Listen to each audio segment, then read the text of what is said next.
Tuning in to the Remote Traveler. If you aren't already, please be sure to subscribe to our channel.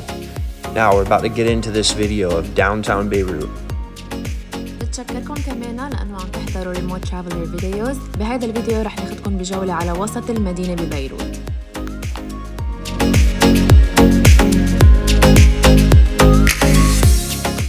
A couple things you'll probably notice pretty quickly is that the streets are mostly clear. That's because this was on Easter Sunday, so a lot of the shops that you'll see in this video and the storefronts are completely closed. The second thing you'll probably notice are these beautiful pink trees. These are actually known as pink trumpet trees.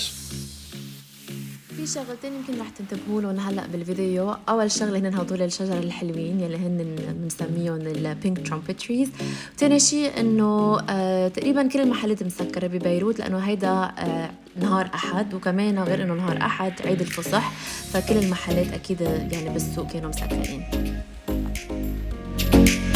Downtown Beirut is the central district of Beirut with its outdoor cafes, restaurants, and high-end designer stores that you'll see in a moment here.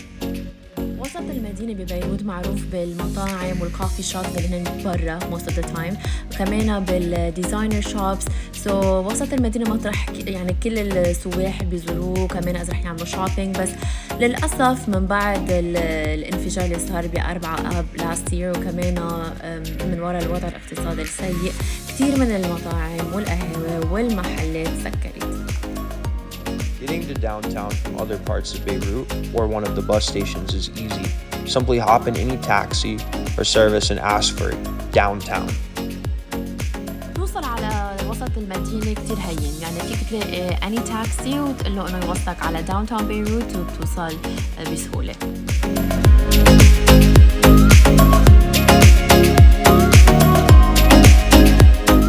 Right next to this very Instagrammable I Love Beirut sign, you'll see Beirut's only remaining Mamluk building, built in 1517 by the religious authority Mohammad Ibn Arraq al-Dimashqi. Initially a hospice, it remained a private madrasa. It's basically a college of jurisprudence and a Zawiyat until late Ottoman times. بهيدا المقطع رح تشوفوا المبنى المملوكي الوحيد المتبقي ببيروت يلي بناه المرجع الديني محمد بن عراق الدمشقي سنة 1517، وكمان بالآخر صارت مدرسة خاصة وزاوية حتى أواخر العهد العثماني. In this section, we'll be showing you some of the aftermath. Now, granted, much of it's been cleaned up since then, but the feeling and the mood around Beirut has changed since the Beirut blast. في كتير اشياء تغيرت من بعد انفجار 4 آب. في كتير محلات تسكرت، والشوارع هلا تقريبا فاضية، وجو من الحزن بعده مليان، وتأثير الانفجار بعده كتير واضح بشوارع وسط المدينة للأسف. One of the things that the Lebanese people pride themselves on is their resilience, which is why Beirut has been likened to a phoenix. It's been reborn again and again. اللبنانيين معروفين بقوة الإرادة والعزيمة والمرونة اللي عندهم إياها والحب للحياة. كرمال هيك بيروت كتير مرات بيشبهوها لطائر الفينيق، لأنه لو شو ما صار ولو شو ما كان، لو قد ما كانت الدنيا سوداء، دايما بيروت تخلق عن أول.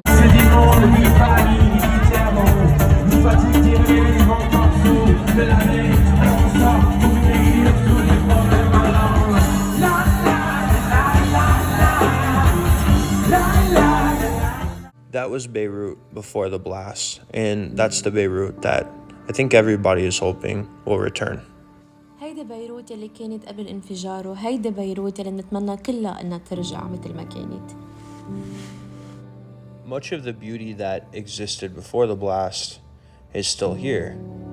You know, you have the Roman ruins like you're seeing right now, and you have the Mediterranean right there. So that potential that everyone feels is there is a real thing. but it's hard to say what it's going to take for things to sort of get back on track. Hyperinflation and the Lebanese pound crashing in the way that it has, where the rate can be $1 equals 25,000 Lebanese pounds, and then by next week it could be 30,000 Lebanese pounds. The average person is just worried about being able to afford bread, so the indomitable Lebanese spirit is being tested at the moment. Now, I don't want this to be a sad video, and that's certainly not my intention, but on this channel, our goal is to show you the beauty of this country and the beauty of the places we are, while also showing you the truth. So as you can see in the street art here, people are expressing their truth and what their experience was.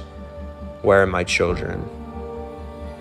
You see these are thoughts that the people had and the experiences that the people here have gone through.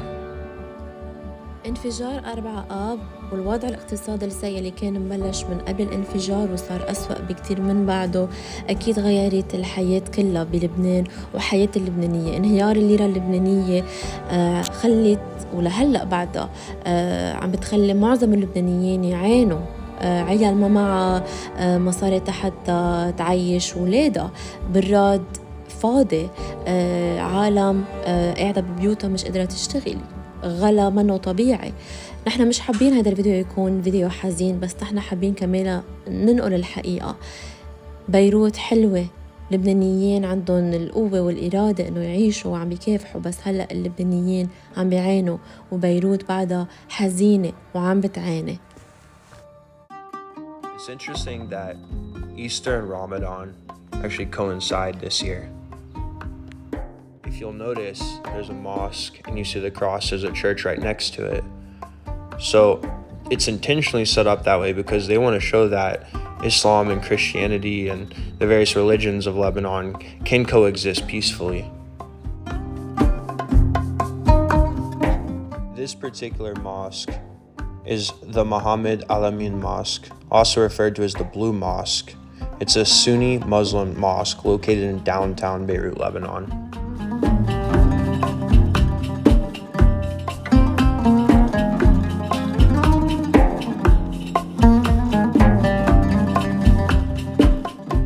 The Blue Mosque, which gets its name from the bright blue dome, which you'll see during the day but will look especially beautiful at night, is actually the largest mosque in Lebanon.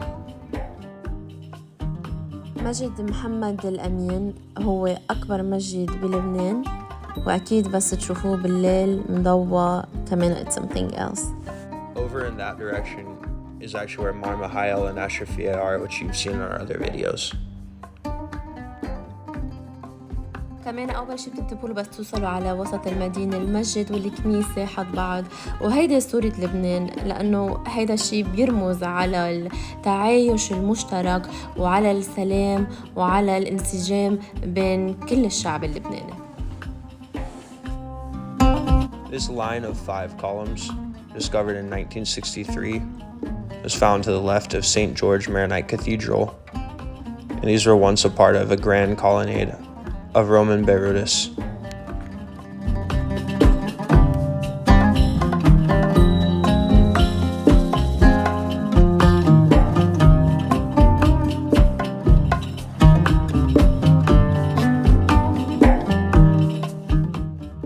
Nearby the church and the Blue Mosque, you'll begin to see a lot of revolution graffiti, and you'll also notice many barricades preventing the people from coming anywhere near the government buildings.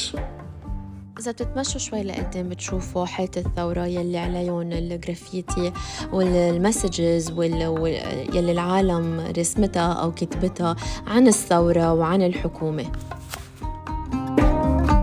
In the past, you would have been able to go down that street right there that's blockaded here, and you would have seen the Roman baths, and you would have seen the Ottoman Clock Tower, which you can see a little bit down that street right there, and lots of really beautiful sights, but the government seems to be very afraid for some reason of people coming near them. أكيد أكيد قبل كان فينا نفوت للشوارع لجوا أكتر، بس من بعد الثورة أكيد هلأ صار فيها هدول الحواجز والحيطان والباريكيدز حتى ما يخلوا الناس تفوت لجوا أو حتى تقرب على البارلمنت بيلدينج. للأسف مش رح نقدر نفوت تنفرجيكم هيدا الشي لأنه ما بقى قادرين. This wall of street art is known as the Revolution Wall. As you can see here, there's a ton of very beautiful and poignant street art created by Lebanese artists.